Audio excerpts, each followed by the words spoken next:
Hey guys, it's April from Getting Hugga With It. Today I have a historical fiction book haul for you and I'm so excited about these. Let's get into it.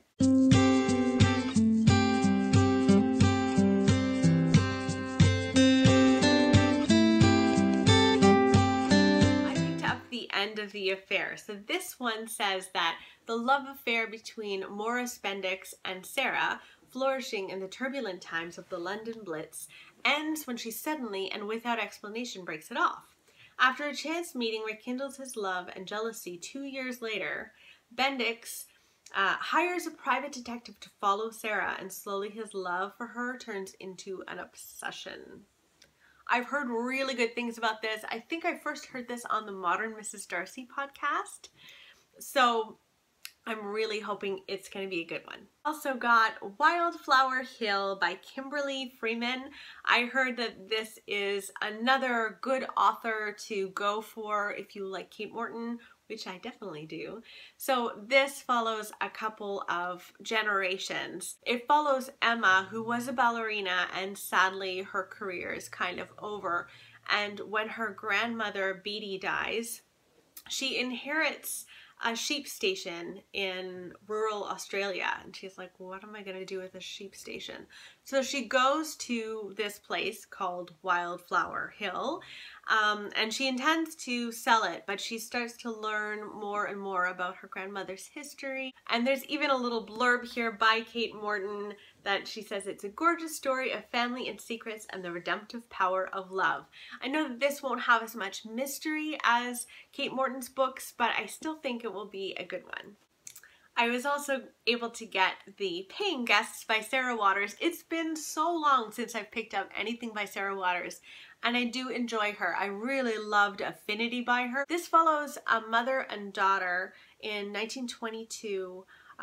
The World War I has really brought a lot of dismay and disillusionment and just hard times generally on these people. And this mother and daughter have to essentially take in some lodgers, and I don't think they're really wanting to do that, but they have to. So they decide to take in a young couple, and it's about their relationship with the young couple. I'm really hoping this is good. Sarah Waters I enjoy, but it's kind of hit and miss for me. I've tried Fingersmith, and I tried The Little Stranger even, and I got bit bored. So I'm really hoping that I like this one. I found The Snow Child. I was so excited about this. So many people have suggested that I read The Snow Child after I did my tag, what should I read next? I'll link that below for you if you haven't seen it. But a lot of people suggested that I read this, so when I saw it, obviously I snagged it. So this follows a couple in Alaska in 1920. He has a really hard job as a farmer, and then she is incredibly lonely, and they're, I believe, having a difficult time conceiving. So they create this little snow child one day in their spare time. They just create this little snowman slash snow child. And the next day, they see a little girl running through the woods, and they kind of decide for themselves that it's their snow child. So it's their story. I'm very, very much looking forward to this. Obviously, I think this will be a wintry read, but I've heard only amazing things. I picked up A Very Long Engagement by Sebastian Jepresseau. I could be saying his name wrong. This is set in 1917, and it follows 5 wounded French soldiers, and they're brought to the front of the line between the French and German armies, and they're essentially sent there to die. This follows a woman 2 years later named Mathilde Donnet, and she wants to know whether or not her fiance really is dead. She suspects that he was one of those people, and is he actually dead or is he still alive? And this is her hunt to find out the very truth of that. This sounds really heartbreaking. I think I'm going to cry a little bit reading this, but it sounds so mysterious as well. I also got Shanghai Girls by Lisa C. So this follows two sisters in 1937, and they are very wealthy Japanese women, and then the bombs start to fall on Japan in this time period, and they have to leave their home. They at some point are traveling in China, and then they make their way to Los Angeles, and they end up marrying two men, and they're trying to discover whether they can really fall in love with these men or not. It sounds really interesting, and I really haven't read a lot about the Japanese in that time period, so I'm really looking forward to diving into this. I also got The Muse by Jessie Burton. She is the same author of The Miniaturist, which I enjoyed. Now this follows two timelines and two storylines.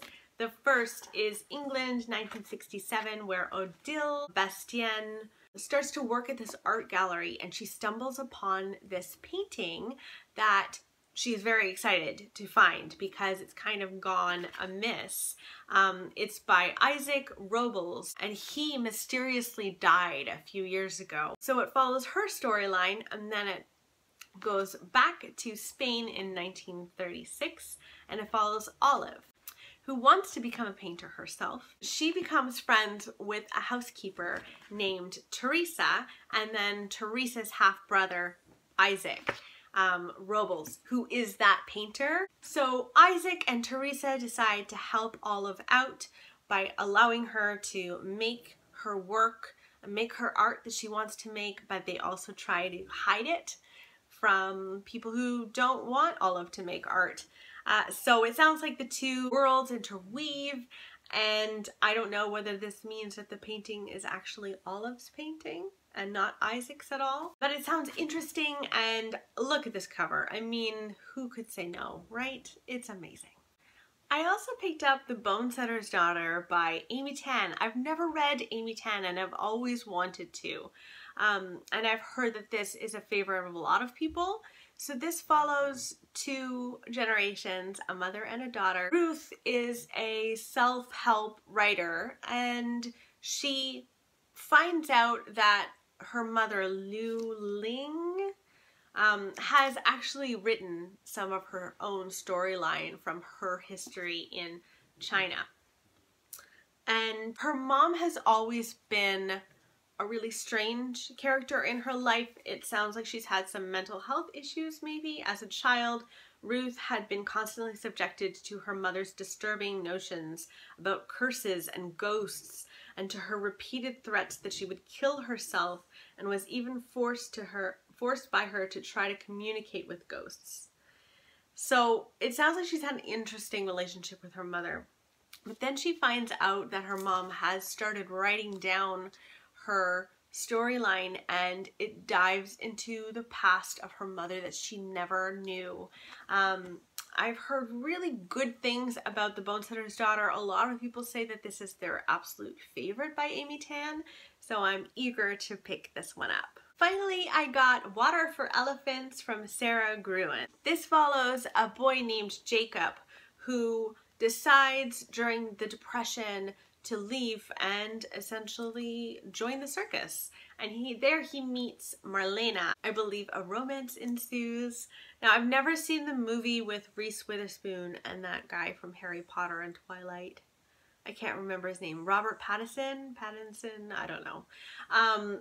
But I'm kind of glad of that because I'd really like to read this first. Now, I'm not a huge fan of circus-y kinds of books. I don't know what it is, but I just don't usually like them.